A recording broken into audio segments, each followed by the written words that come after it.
Hello everybody, I'm Greg, and I'm back again with another video of doing the same thing, but except it's Black Panther.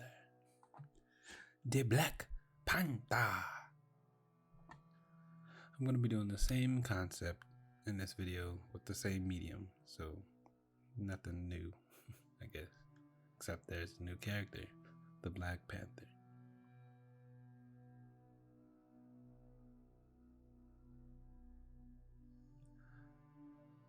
Now, before the movie came out, or before Civil War came out, I didn't know much about Black Panther.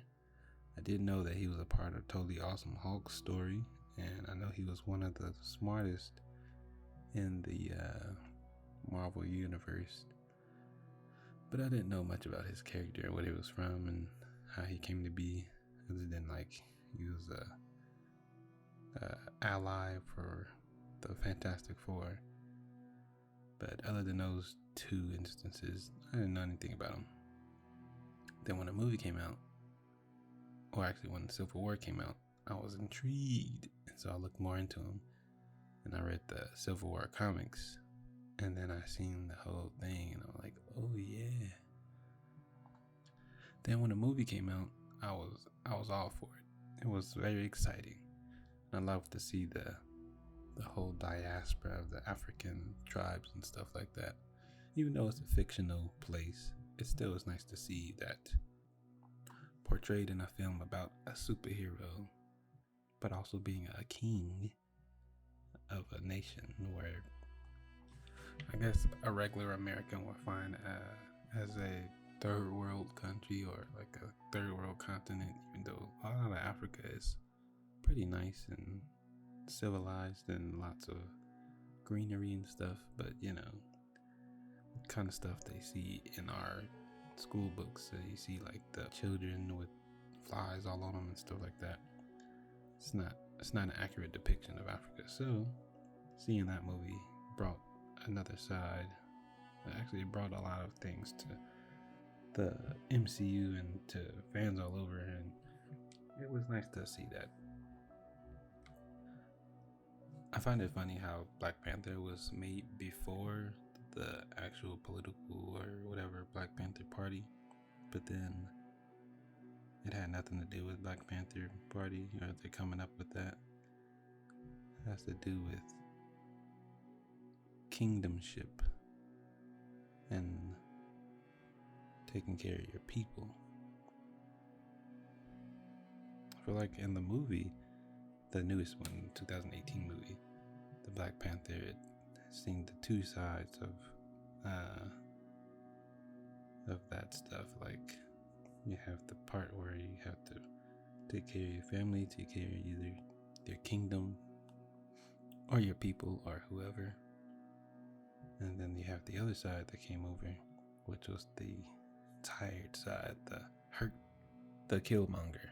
Even though he was going around about it the wrong way, but he had a valid point of, how you want to hide away, but you also want to help your community.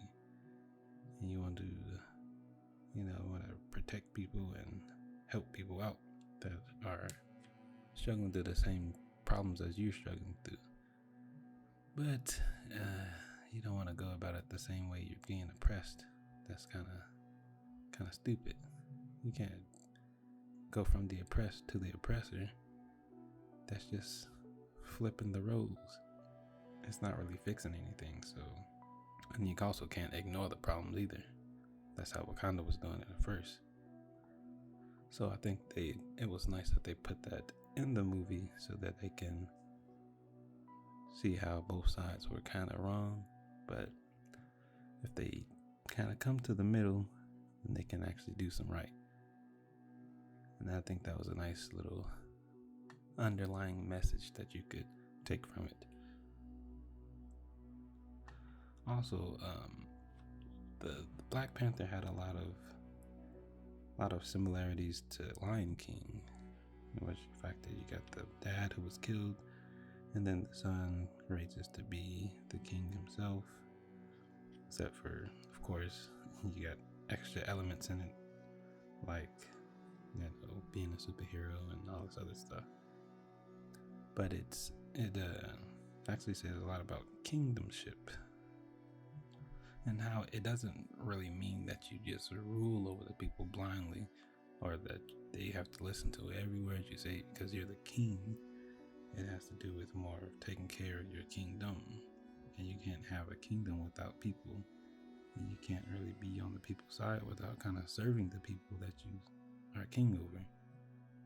And you have to think about, like, what are you going to do for the people? And what are you going to do about their struggles, or what's best for them? And overall, just respecting people and the nature and whatever the community you live in. Because if you don't really respect the community, then the community is not really going to respect you as a king. And also how like the women played a good role in his life, or his elders, or just anybody he was talking to. It was also good to see the Panther God or whatever, and then the past Black Panthers, so that they can talk to him and know what they were doing, and then he can know what family cycles to break, which he did in the end. Because not all things that are tradition are good, but not all of them are bad either. You gotta know which things are best for your community, because your community is different from every other community. Times are different, the people are different, and so you have to adapt accordingly. One thing I noticed about this book is they put the two main black characters on the pages next to each other, and then like they're not really on the rest of any other pages. It's kind of weird, but whatever. I also really like his suit. That suit had the kinetic energy purple stuff that matched with his purple flower that he had to get to become Black Panther. Yeah, it was a pretty good concept, because you can take the bullets or the whoever's, and then you can expend that energies elsewhere, which is really smart. Sure, he did well on that. It was also good to see that they had the sister, not a brother, not an outsider, but the sister, younger sister at that, being the tech genius. The best tech genius in the whole Wakanda, well, so far that we've seen, but being the best of the whole country is pretty good. Not really seen all the time. Women in STEM. Nice.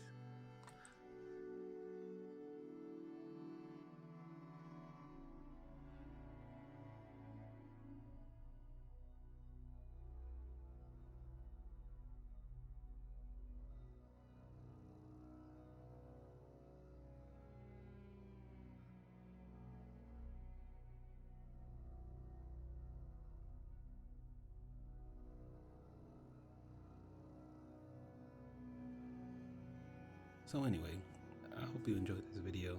This is the piece in all of its glory. And yes, I didn't stay in the lines because that's how I wanted to be. Not because I didn't know how. But yes, I went outside the lines to add some motion, to add some character, I guess. I don't know. Also, the ring light, or the green, I don't know what you call it. The light on the outer edge is cool. But alright, I'll see you guys later. Bye!